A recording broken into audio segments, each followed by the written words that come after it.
Satgas Ilan NIA tanggal 30 mengadakan razia di sebuah restoran seafood di Suau. Setibanya di lokasi, 2 pegawai wanita ditemukan mendadak berubah menjadi tamu. Usai diperiksa, keduanya dikonfirmasi adalah PMA Kaburan.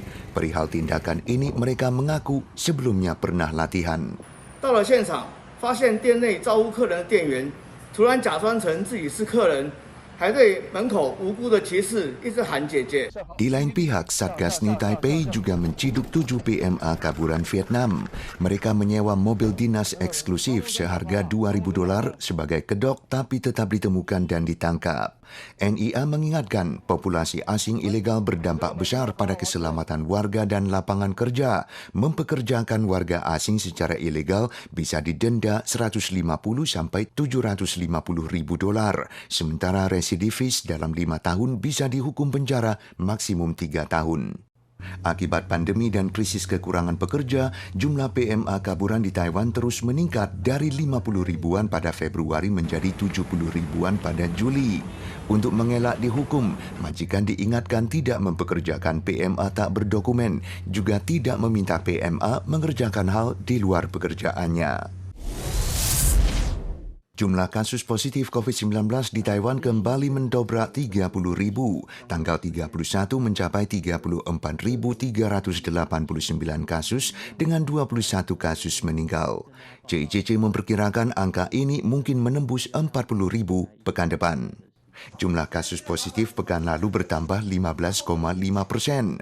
CICC memastikan varian BA5 telah menyebar pesat di komunitas dengan lebih dari 50% kasus di utara dan 20-30% kasus di tengah dan selatan. Taiwan baru saja menerima pengiriman 600 ribu dosis vaksin Pfizer-BioNTech. Pasokan Novavax masih tinggal 100 ribu dosis, tapi Senin depan akan ada pengiriman baru. Sementara pasukan Moderna masih ada 2 juta dosis. Di Tiongkok, pandemi kembali merebak di kota Shenzhen. Bahkan dilaporkan ada perjangkitan subvarian BF15. Pembatasan total segera diberlakukan di kawasan Luohu dan Fujian setidaknya hingga 2 September. Terpengaruh sistem awan di luar lingkaran taifun ke-11 tahun ini yakni Hinamnor, hujan diperkirakan turun di utara dan timur laut Taiwan mulai Rabu malam. Hinamnor akan mendekati Taiwan hari Kamis. CWB tidak meniadakan kemungkinan mengumumkan peringatan laut pada hari Jumat. Saat ini Hinamnor diproyeksikan mengarah ke barat-barat laut menuju perairan Ryukyu, sementara sebuah tekanan rendah di selatannya berkesempatan menguat menjadi taifun ke-12 dan saling memengaruhi.